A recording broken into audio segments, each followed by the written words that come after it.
What's your name? Lynn Pillay. I'm sorry. Thank you.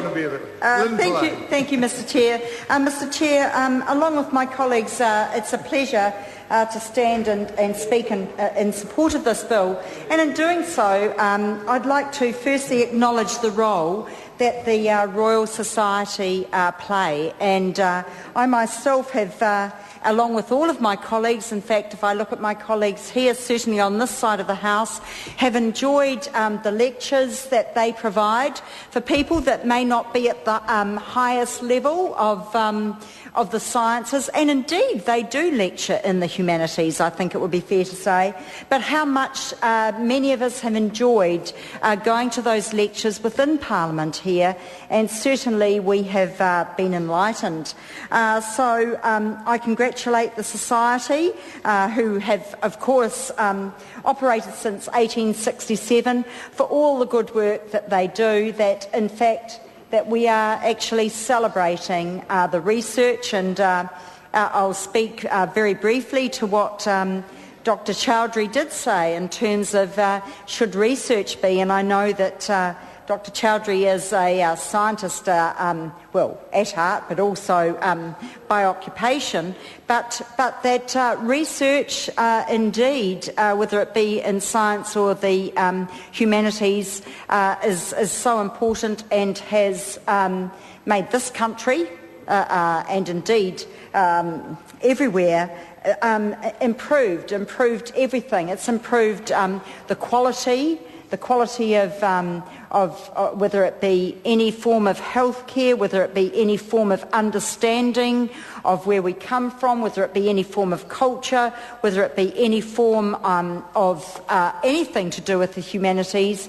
That research is so absolutely vital. So it is a time to acknowledge the importance of research. However, Mr. Chair, I do think that that extending the work that the Royal Society do to promote science and technology and to include the humanities is a very, very worthwhile cause. And I want to actually talk about my daughter, in fact, because when she went to university, I did my training on the job, as my partner would say, because I trained as a nurse, so I didn't go to university.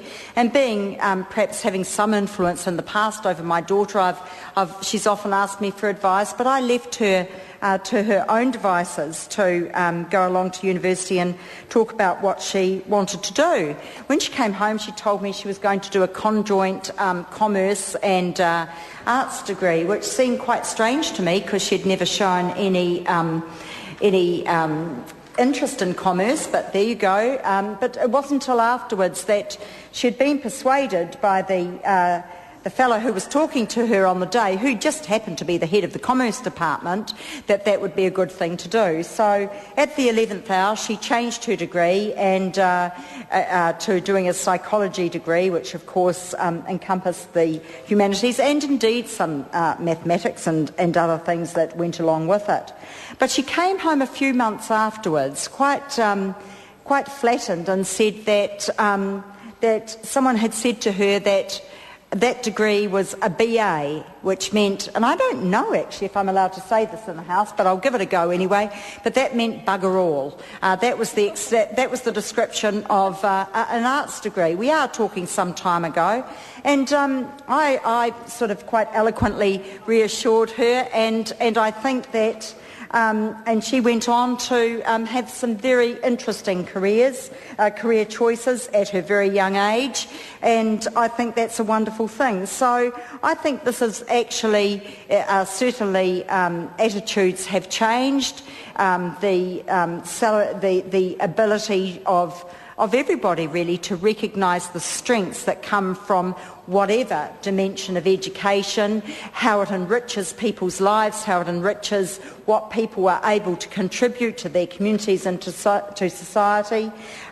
is very, very worthwhile. Now, I think that this move now to include the humanities is really just another acknowledgement, or the icing on the cake, of how important this is. And I would say, Mr Chair. Dr. Rajan Prasad. Darn it. Thank you, Mr Chairman.